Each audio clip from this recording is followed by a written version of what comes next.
7h32, Louis Dauphren, votre grand témoin ce matin, c'est le père Christophe Théobald. Oui, dernier volet de notre séquence mise au point qui reprend quelques questionnements délicats autour du pontificat du pape François. Nous avons ainsi abordé le sujet des migrants, celui des questions sociétales, de la crise existentielle en Europe et du traitement des traditionalistes. Je vous propose de prendre un peu de champ et de voir le pape François, ou le rapport qu'il avait par rapport à son prédécesseur, par rapport au Concile Vatican II. S'il a renouvelé la vision du Concile Vatican II, dont la synodalité, mise en avant par le pontife argentin, pourrait représenter une forme de nouveau départ. Le père Christophe Théobald, jésuite, théologien d'origine allemande, a été expert à la première session du synode des évêques sur la synodalité. Il avait d'ailleurs écrit sur le sujet un nouveau concile qui ne dit pas son nom avec un point d'interrogation aux éditions Salvator, estimant qu'il s'agissait d'une voie de pacification et de créativité. Donc en deux mots, il y a trois courants après le concile, un courant qui a plutôt contesté, qu'il a rejeté, le courant plutôt traditionnel et incarné donc par les traditionalistes au sens large. Le courant de l'herméneutique de la continuité, c'est Benoît XVI, c'est-à-dire sortir par le haut, concilier tradition et modernité et inscrire le concile dans la longue tradition de l'Église, donc en récusant le premier courant. Et puis un courant plus moderne, dirons-nous, plus progressiste, qui consiste à considérer le concile comme un nouveau départ, le départ pour l'Église pleinement dans ce monde, et qui se situe à la fois en phase et puis aussi en regard critique par rapport à ce qui se passe, par rapport au monde, aux mœurs et aux idées. Et donc ça, c'est plutôt la manière dont le pape François a envisagé les choses, en particulier quand il a dit, tenez, au JMJ de Lisbonne, l'Église est pour tous, tous, tous, en répétant ce mot, para todos, todos, todos, devant les 1,5 million de jeunes réunis à Lisbonne. Il avait dit qu'il y avait de la place pour tout le monde dans l'Église. Quand il n'y en a pas, faisons en sorte qu'il y en ait, même pour ceux qui se trompent, pour ceux qui tombent et pour ceux qui peinent. Voilà, l'Église n'est pas réservée à ceux pour qui tout va bien, loin de là même. Donc c'est toute la rhétorique aussi de l'hôpital de campagne qui amène nos esprits à s'ouvrir aux réalités d'aujourd'hui. Sachant aussi, c'est important, le père Christophe Théobald souligne aussi le double regard externe et interne. Le regard externe sur le phénomène du christianisme, c'est celui des sciences humaines qui a apporté beaucoup au christianisme et qui aussi a décentré quelque peu le regard et peut-être aussi un petit peu évincé le regard interne, celui de l'Église propre, avec son propre langage. Voilà, beaucoup de questions que l'on pourra débattre avec lui. Bonjour, père Christophe Théobald. Apparemment, vous êtes là. Oui, bonjour, Louis Dauphren. Écoutez, merveilleux. Voilà, alors vous n'avez pas entendu mon introduction, mais je disais en deux mots que le synode sur la synodalité, la question de la synodalité, peut-être l'avez-vous vécu comme un prolongement du Concile Vatican II, dans la mesure où le pape François estime peut-être ou appartient à ce courant qui considère que le Concile est un peu un nouveau départ, en fait, dans la modernité. Quel est le regard que vous portez sur la manière dont le pape défunt a apprécié le sujet ? Oui, si vous voulez, le pape François a focalisé sur un point un peu précis, finalement sur l'expérience conciliaire elle-même, sur la capacité des pères conciliaires dans les années 60-65 de se mettre d'accord. Et en s'écoutant les uns et les autres. Alors à l'époque, on était dans une culture de débat, on n'y est pas trop à l'heure actuelle. Et donc il a focalisé, il a mis le point là-dessus. Et la synodalité, c'est au fond une manière aujourd'hui de revivre quelque chose à une toute autre époque, même du même ordre, c'est-à-dire une écoute mutuelle des uns et des autres pour sortir des conflits qui traversent évidemment nos sociétés, mais aussi l'Église. Que pensez-vous de la manière dont le pape François a, j'allais dire, traité cette question conciliaire ? Parce que Benoît XVI, je le disais à l'instant, avec l'herméneutique de la continuité, avait apporté oui, tout à sa fait. réponse. Est-ce que le pape François se situait tout à fait sur cette ligne-là ? Non, je pense pas du tout, parce qu'il avait quand même une conscience historique et culturelle très développée, sans doute plus développée que Benoît XVI. Et donc, il cherchait un point de départ un peu au-delà des conflits entre une herméneutique de continuité et une herméneutique de discontinuité. Et comme je disais, il a parti au fond d'une nouvelle manière de procéder que l'Église connaît depuis de siècles et de siècles, évidemment, depuis le début, depuis les Actes des Apôtres. Il a réactivé cette manière, au fond, de procéder, un mode de procéder nouveau. Et je pense que c'est ça, au fond, la synodalité qu'il a mis en avant et qui va, à mon avis, rester dans la suite, évidemment, de l'Église. Pourtant, Père Christophe Théobald, certains sont quand même perplexes sur cette seconde partie du pontificat du pape François, où il a agité beaucoup d'idées sans que vraiment les choses ne satisfassent ni ceux qui étaient réservés, ni ceux qui étaient pleins d'espoir. Ah ben je pense quand même, je dirais, on sort d'une grande époque, d'une longue époque, ce qu'on pourrait appeler d'un encombrement de problèmes non résolus, hein. Et donc, quand on est dans un type de situation comme ça, la première chose, sans doute, à promouvoir, c'est une liberté de parole. Et pendant les 2 sessions auxquelles j'ai participé, du synode en 2023-2024, c'est sans doute la première chose qui m'a énormément touché, la liberté de parole avec laquelle toutes les questions ont été abordées. Et à la fin de la première période, on est sorti avec des éléments de consensus et avec 85 questions. Et à ce moment-là, d'une certaine manière, je pense que ça, c'est le grand tournant, une décision qui a été prise. On a, si je peux m'exprimer ainsi, distingué, séparé le gâteau en deux, les questions. On les a livrées pour une bonne partie à des commissions, à des groupes d'études, et on a traité la question fondamentale, je dirais la question constitutionnelle. Finalement, je dirais, est-ce que la synodalité, c'est uniquement une concession que les papes font à l'Église, ou comment dire, l'évêque fait à son diocèse, ou est-ce que la synodalité est effectivement constitutionnelle dans l'Église? Et donc c'est plutôt ça qui a été traité surtout pendant la deuxième période qu'on trouve dans le document final. Mais poser la question, c'est donner la réponse aussi, parce que c'est évidemment la question numéro 2.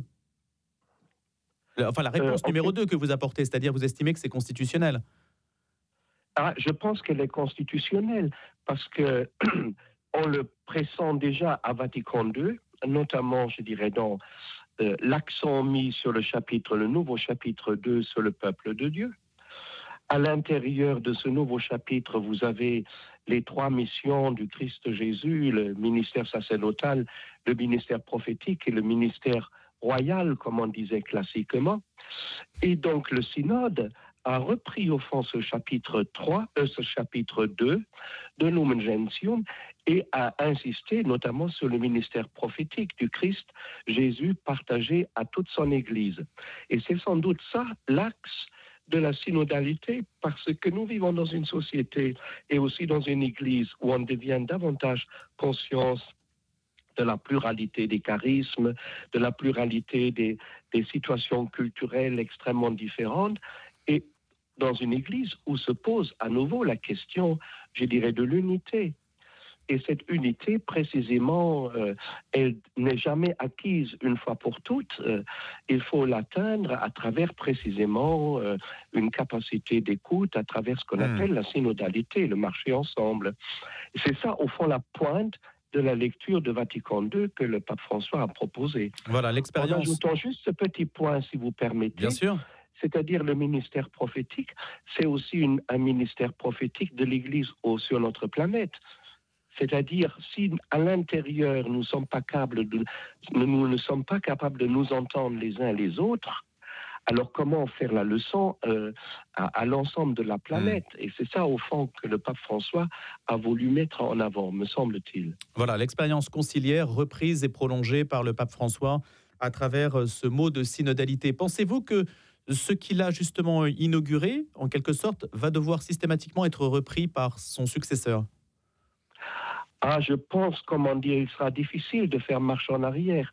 On est, si vous voulez, sur le long chemin d'une continentalisation des églises. On l'a vu déjà sous Jean-Paul II, à la fin du deuxième millénaire, il y avait ces synodes continentaux. Le pape François a repris, au fond, je dis, dans une certaine continuité, cette idée en faisant préparer le synode romain par des assemblées continentales. Et là, les Américains, les Latino-Américains plutôt, nous devancent beaucoup parce qu'ils ont les organisations déjà pour ça. Donc ça, c'est un chemin, à mon avis, irréversible. Et donc, du coup, la question va se poser, comment, je dirais, gérer cette diversité culturelle. On l'a beaucoup vu, par exemple, autour de la question de la bénédiction des partenariats homosexuels à la fin de 2023, avec ce texte romain qui a été refusé par une partie, je dirais, des églises.